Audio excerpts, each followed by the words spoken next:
Bismillahirrahmanirrahim. Assalamualaikum warahmatullahi wabarakatuh.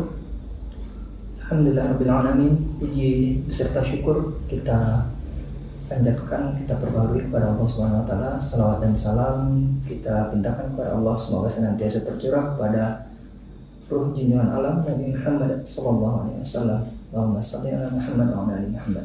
Baik, pada kesempatan kali ini izinkan saya Muhammad Iqbal Abdi Lubis, dosen tetap Departemen Teknik Pertanian dan Biosistem Fakultas Teknologi Pertanian Universitas Andalas, untuk melakukan atau mendeliver praktik pengajaran dalam rangka sertifikasi dosen tahun 2026 sebagai bagian daripada pernyataan diri dosen dalam unjuk kerja Tridharma Perguruan Tinggi. Adapun mata kuliah yang akan saya deliver pada kesempatan kali ini adalah mata kuliah Sumber Tenaga Pertanian dengan kode TPB 61109, merupakan mata kuliah semester 3 dan mata kuliah wajib bagi mahasiswa-mahasiswi Teknik Pertanian dan Biosistem. Mata kuliah ini memiliki bobot 3 SKS, 2 SKS sebagai bobot kuliah dan 1 SKS lainnya sebagai bobot praktikum. Pada mata kuliah ini akan diampu 3 orang tim teaching. Pertama, saya sendiri Muhammad Iqbal Abdi Lubis yang akan mendeliver kepada mahasiswa-mahasiswi untuk 5 pertemuan pertama. Selanjutnya akan dilanjutkan oleh Dr. Eng Muhammad Maki untuk 4 pertemuan berikutnya, dan selanjutnya akan dideliver oleh Ibu Putri Wulandari Zainal, PhD, untuk 5 pertemuan terakhir. Total pertemuan 14 untuk kuliah, ditambah 1 UTS dan 1 UAS. Baik, selanjutnya pokok bahasan pada mata kuliah ini meliputi jenis-jenis sumber tenaga pertanian, lalu prinsip motor bakar, IC dan EC atau Internal Combustion Engine dan External Combustion, motor diesel dan bensin, prinsip kerja motor 4 tak dan 2 tak, prinsip kerja motor listrik, sistem pengapian, sistem pendinginan, sistem pelumasan, sumber tenaga terbarukan. Mata kuliah ini mendukung 2 capaian pembelajaran program studi Teknik Pertanian dan Biosistem seperti yang tertera di sini, di mana dari tiap CP terdiri atas masing-masing 1 PI atau Performance Indicator. Dari 2 CP tersebut diturunkan menjadi 6 CPMK yang akan mengakomodir 14 kali pertemuan termasuk dengan UTS dan UAS. 6 CPMK itu seperti yang tertera di sini.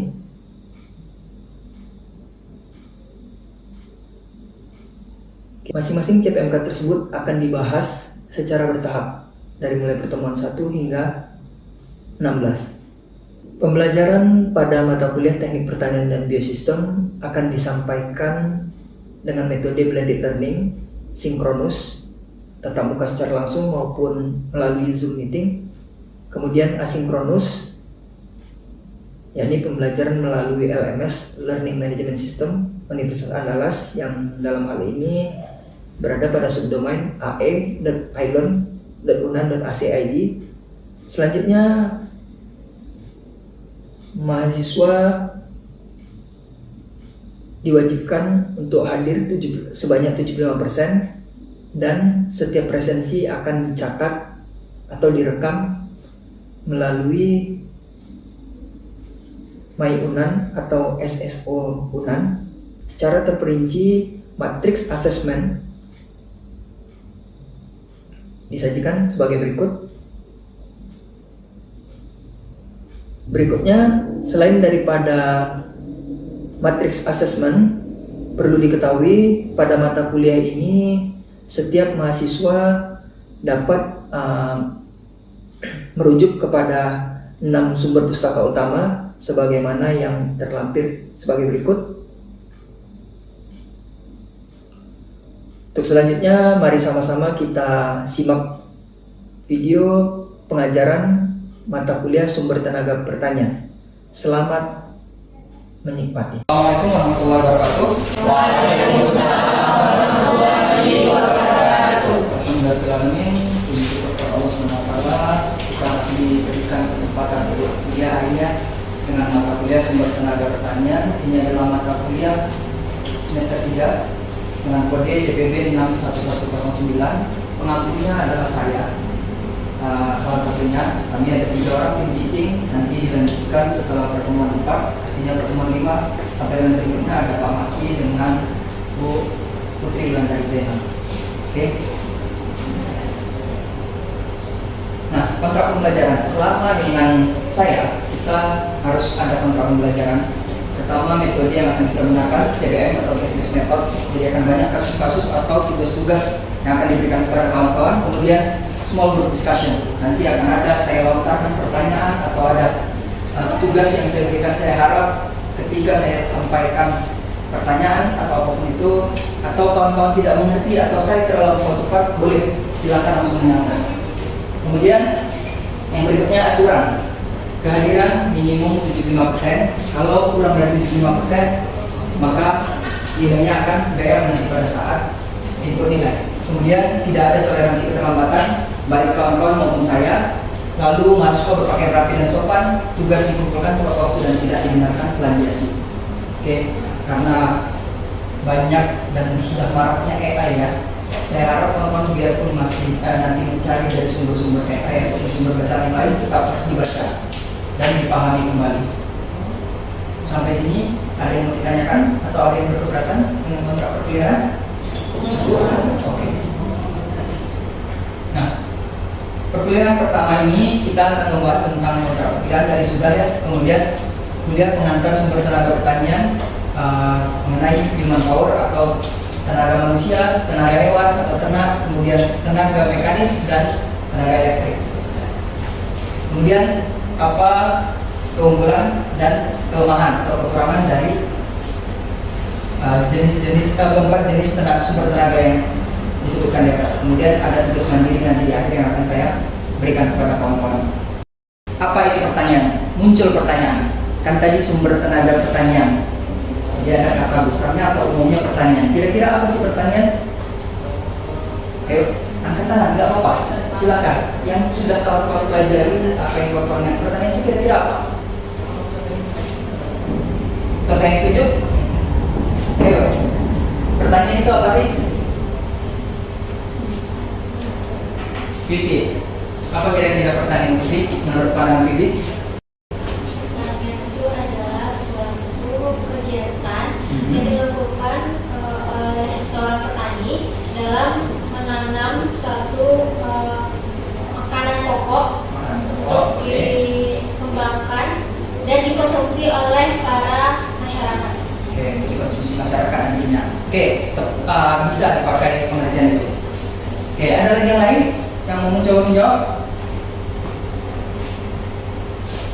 Oke, kita lihat ya. Sebenarnya pertanian itu adalah seni. Jadi dia seni dan ilmu mengelola lahan serta menumbuh kembangkan tanaman dan mengembangbiakkan ternak. Jadi ternak sekalipun itu masuk dalam bidang pertanian. Maka di beberapa kampus fakultas pertanian itu masih ada di dalamnya program studi peternakan. Contohnya di USU. Kemudian hal ini menjadi landasan bagi kelangsungan hidup manusia seperti yang disampaikan Vivi tadi. Lalu pertanian itu biasanya kan makanan pokok tadi yang dibilang Vivi. Kalau di Asia dia beras, di Eropa dia gandum, kemudian di Amerika dia biasa jagung dan lain sebagainya. Semuanya menghubungkan manusia dengan tanah dan satu sama lain. Karena kita semua berasal dari tanah kan, maka makanan yang terbaik untuk kita adalah makanan yang berasal dari tanah. Kalau bisa minim pengolahan. Oke. Kemudian praktek pertanian ini sudah ada sejak lebih dari 10.000 tahun yang lalu dan telah berkembang seiring dengan peradaban manusia seperti yang kita lihat sekarang ini, di mana banyak teknologi-teknologi yang sudah digunakan. Kemudian tadi sumber tenaga pertanian, artinya ada tenaga ya, sumber tenaga. Apa itu tenaga atau daya? Kira-kira apa? Yuk. Nabil, kira-kira tenaga atau daya itu apa? Bisa dijawab, Pak. Oke. Menurut pemahaman Nabil sendiri, yaitu tenaga swadaya merupakan suatu usaha yang dikeluarkan oleh itu suatu sistem untuk melakukan suatu pekerjaan atau kegiatan. Oke, tenaga swadaya didefinisikan sebagai jumlah energi yang diberikan dan dikonversi per satu waktu. Jadi tadi ada kata-katanya energi atau usaha ya. Kemudian satuan internasionalnya biasanya watt atau setara dengan satuan itu 1 joule per sekon. Jadi jangan dilupakan ini ya kawan-kawan, meskipun ini pelajaran fisika di awal-awal dulu. Kemudian 1 joule itu apa? Setara dengan 1 newton meter. Ini nanti sering keluar nih pada saat kawan-kawan ujian, pada saat nanti kawan-kawan ujian sarjana yang kayak gini. Kemudian sedangkan newton adalah gaya yang dibutuhkan untuk memindahkan 1 kg massa dengan laju 1 meter per sekon kuadrat sesuai dengan arah gaya yang diberikan. Kalau gaya itu ada nanti arah gaya kiri kanan resultan gaya ya, pelajaran mekanika teknik. Kemudian kawan-kawan harus ingat ini kembali bahwasanya gaya itu bisa diselesaikan dengan persamaan F sama dengan M kali A, atau gaya itu dinyatakan dalam newton atau 1 newton itu setara dengan 1 kilogram meter per sekon kuadrat. Nah ini turunan daripada rumusnya. Kemudian 1 kalori atau kalau kita mau mengkonversi joule nanti 1 kalori itu sama dengan 4,1842 joule, atau 1 joule itu setara dengan 1 per 4,1842 joule. Oke, seperti itu. Ini jangan dilupakan. Harapan saya jangan dilupakan. Kalau kawan-kawan nanti mengerjakan soal-soal pun tetap ingat apa sih satuannya. Kalau ingat satuan kita bisa mengarahkannya. Oke. Kemudian sumber tenaga pertanian merupakan input penting dalam bidang pertanian untuk pelaksanaan kegiatan di lapangan secara tepat waktu, baik untuk mengoperasikan berbagai jenis alat pertanian maupun untuk pekerjaan stasioner atau pekerjaan yang statis atau tidak begitu banyak gerak, seperti mengoperasikan peralatan irigasi. Itu kan cuma memutar ya, peralatannya statis ya, peralatan irigasi misalnya di irigasi. Kemudian mesin perontok, pengupas, pembersih, penyapir yang dia statis tidak berjalan. Kemudian serta peralatan pasca panen lainnya. Kemudian sumber tenaga pertanian biasanya digunakan untuk meningkatkan produksi dan produktivitas. Ini sering keliru juga, ditanya produksi dan produktivitas, bingung. Produksi itu adalah jumlah hasil yang diperoleh dari pengelolaan atau usaha pertanian kita, bisa dalam satuan ton, kilogram, atau kuintal. Oke. Sementara produktivitas adalah apa? Tadi dia mau jawab. Produktivitas itu kegiatan. Oke, produktivitas itu adalah jumlah hasil per satuan luas. Oke, makanya nanti satuannya kilogram per hektar, ton per hektar, kuintal per are, dan lain sebagainya. Oke ya, ini saya harap nggak ada yang lupa nih. Yang hari ini kuliah dengan saya, kalau nanti pada saat kemudian jumpa sama saya, nggak ada yang lupa. Tapi kalau misalnya karena ini takut pula ngambil MMP, jawab juga ya. Takutlah MMP nanti jumpa Pak Iqbal banyak tanya-tanya tentang satuan nggak? Oke. Berikutnya sumber tenaga pertanian. Pertama, human power tadi ya. Dimana human power adalah metode paling tua. Jadi sebelum ada peralatan, ya kan, itu tenaga semua dikerjakan oleh manusia. Kemudian biasanya menggunakan tambahan implemen atau alat atau pesawat sederhana yang berukuran kecil, contoh cangkul, ya kan, skop, kemudian garu tangan yang manual itu. Kemudian rata-rata tenaga manusia itu kalau yang laki-laki hanya 0,1 HP, jadi sangat kecil, 0,1 HP. Sementara kalau perempuan hanya 80%-nya, 0,08 HP. Oke. Kemudian kalau dengan tenaga hewan, sepasang hewan atau 2 ekor lah kita bilang, jangan sepasang. Kalau sepasang biasanya dia berpasangan ya, karena ini dibilang blok itu sapi jantan. Oke. sapi jantan, 2 ekor sapi jantan kalau dipakaikan untuk menarik sebuah implemen, dia mampu menghasilkan tenaga atau daya sebesar 1 HP. Itu dia. Kemudian apa tadi sumber energi yang ketiga? Mekanikal. Oke, mechanical power adalah sebuah pendekatan berkelanjutan yang menggunakan tenaga mekanis seperti diesel ataupun gasoline atau mesin bensin ya. Motor yang kawan-kawan pakai kalau diesel ini contoh di traktor di bengkel kita ada kan. Kemudian electrical power. Nah ini yang paling bagus, yang paling clean dan safe. Kalau dari keempat di antara 3 yang lainnya, dia menggunakan elektromotor, kemudian dia clean dan safe dari segi polusinya. Kemudian nanti renewable energy yang terakhir, tapi dalam pokok pembahasan kita kali ini nggak kita bahas renewable energy, nanti akan dibahas lebih lanjut. Dia clean dan safe dari segi polusinya.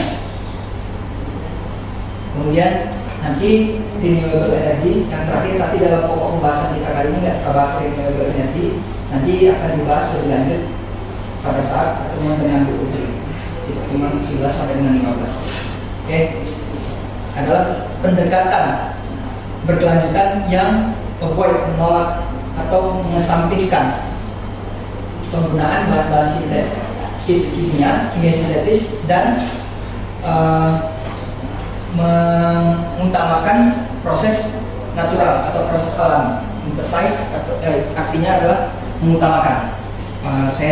Kita telaah satu-satu. Sumber tenaga pertanian yang pertama human power.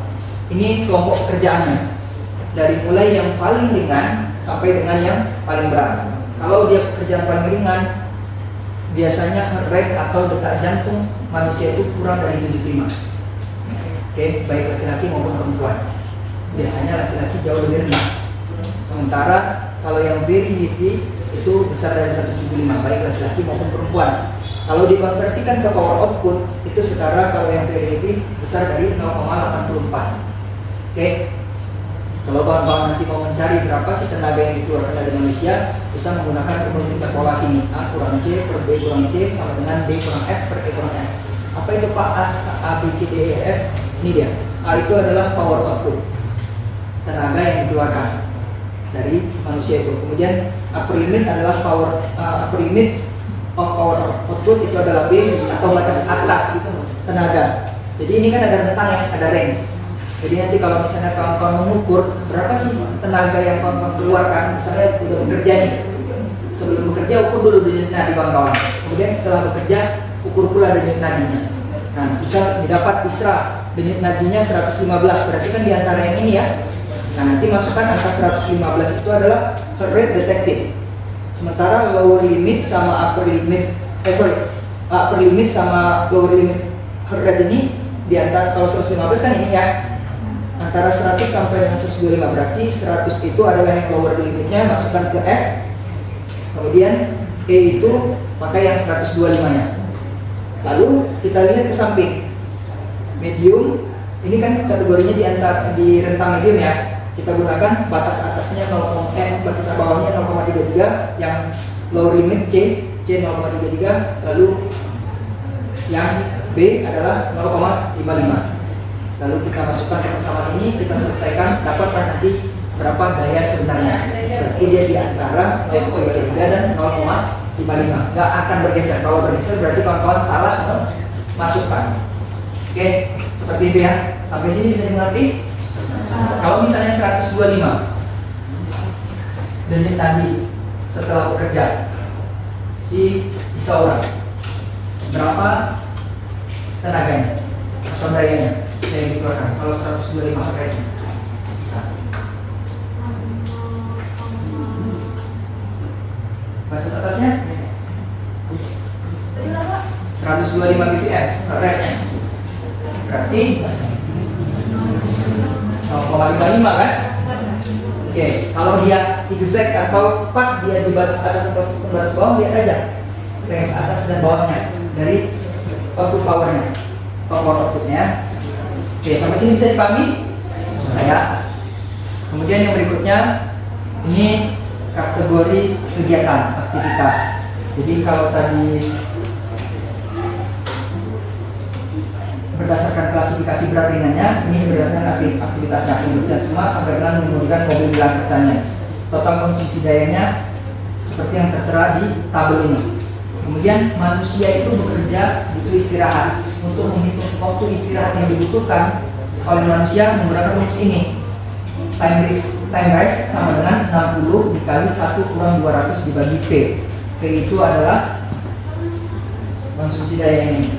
Oke, di kategori mana dia? Rata-rata konsumsi energi aktualnya.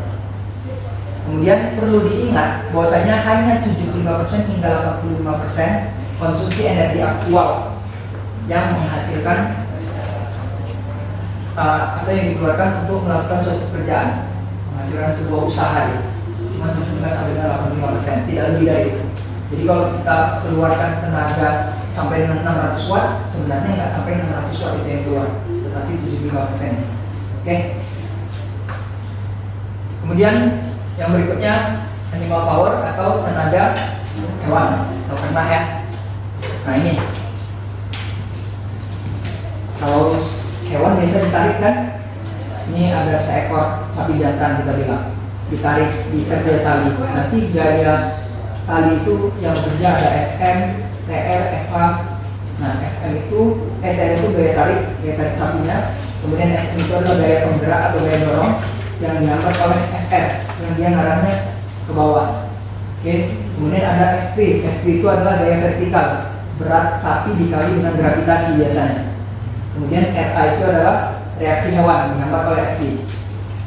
Kalau di sini nanti diketahui sapi itu beratnya 100 kilo, maka FV-nya berapa? Kalau kali 9,8 980, ya kan? 980 kilo atau hampir 1 ton, 0,98 ton. Arah ke bawah, kalau kita bilang RA berarti ada nanti tanda minusnya, tergantung kita mau buat atas. Makanya dalam gaya itu ada arahnya dia, atas kah, bawah kah, kiri kah, kanan, atau diam. Kalau diam artinya nol. Ingat hukum Newton ya, F aksi sama dengan min F reaksi. Itu dia. Coba, ini ada kasus sebuah sapi jantan diatur untuk menarik bajak singkal pada sudut 30 derajat. Kawan-kawan telaah dulu apa saja yang diketahui dan apa yang ditanya. Ini saya kasih waktu 2 menit untuk coba coret-coret di kertas kawan-kawan. Nanti yang bisa angkat tangan, kita koreksi jawabannya. Oke, bajak singkal pada sudut 30 derajat, berarti petanya ya, yang diberi gaya dorong sebesar 1200 N. 1200 N itu tadi apa kalau gaya dorong? M-nya. Nah, gambarkan gaya-gaya ini tadi, sehingga kawan-kawan bisa mencari mungkin gaya tariknya, TR, kemudian gaya vertikalnya, FG, dan lain sebagainya. Coba, nanti saya cek. Kan ini ya, kan ini TR. Kemudian di sini tetanya yang 30 derajat kan? Maka cos theta sama dengan cos berarti samping bagi miring, TR per FM. Maka dari itu TR sama dengan kemarin ya, cos dikali FM kemarin ya. Itu dia asal mulanya. Tinggal langsung masukkan angka-angkanya. Kemudian kalau dia yang berikutnya FV arahnya ke bawah. Kemudian kita ingat ya di sini, tetanya dari 30 kan. Kalau ini kita bawa ke sebelah sini, yang berseberangan, di sini satu lagi, sudut yang berseberangan besarnya sama ya. Oke. Ini sama nggak kalau kita tarik ke bawah sini? Kan ini kan FV kan? Kalau kita refleksikan ke sebelah sini, sama dia kan? Di sini dia kan? Di sini ada FH, kemudian di sini ada FR atau FM, karena FR sama dengan FM itu, ya kan? Ingat F aksi sama dengan F reaksi. Maka dari itu nanti nilai daripada FP sama dengan FP kan di sini ya, berarti depan bagi miring yang diketahui kan? Berarti berarti sinus. FB sama dengan sinus theta dikali FM. Itu dia. Oke. Jadi kalau kawan-kawan ingat trigonometri, nggak ada yang sulit. Oke. Ingat aturan-aturan sudut, nggak ada yang sulit. Kemudian TR cukup untuk menarik. TR ini dikatakan cukup untuk menarik apabila dia lebih besar dari Fs-nya, daya tahannya. Kalau lebih besar berarti dia cukup menarik. Kemudian kalau berapa usahanya jika sejauh 100 meter. Ingat kembali W itu sama dengan F dikali S.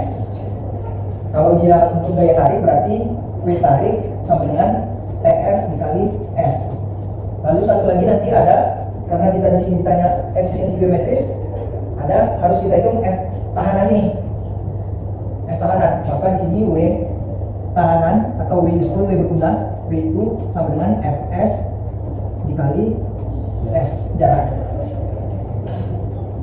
Efisiensi geometris itu sama dengan W useful dibagi dengan W tarik dikali 100%. Nih, itu dia caranya. Coba kita lihat ya. Tadi udah catat kan? Iya. Dapatlah angkanya 76,98 efisiensi geometris. Seperti itu.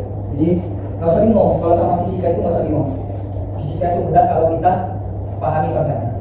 Oke, berikutnya keuntungan dan kerugian atau kekurangannya. Oke, ini harus kita ingat bersama. Lalu yang terakhir tugas mandiri. Nanti kawan-kawan mengerjakan tugas, soalnya gampang, bisa dicari di internet. Tapi itu harapan saya tadi, jangan nyontek, jangan copy paste, ya kan? Nanti langsung copy paste, tanya AI langsung copy paste tanpa ditelaah. Lalu kapan itu kumpul? Dikumpulnya ini pekan kedua, sebelum pekan kedua, 1 hari sebelum pekan kedua, 24 jam sebelum pekan kedua. Kalau hari ini kita bertatap muka pukul 3, maka 24 jam. Jadi kemarin jam 3 itu batas akhir. Sudah ini? Ada yang mau ditanyakan? Mengenai sumber pertanyaan yang dijelaskan? Paham semua? Paham? Oke, coba paham ya. Mudah-mudahan apa yang saya sampaikan hari ini bermanfaat bagi kawan-kawan semua, bisa diingat sampai dengan kapanpun. Pelajaran hari ini paling tidak ya sampai di kawan-kawan mau amat. Ingat pelajaran yang tadi, pelajaran basic. Banyak maaf, bila ya. Assalamualaikum warahmatullahi wabarakatuh. Waalaikumsalam warahmatullahi wabarakatuh.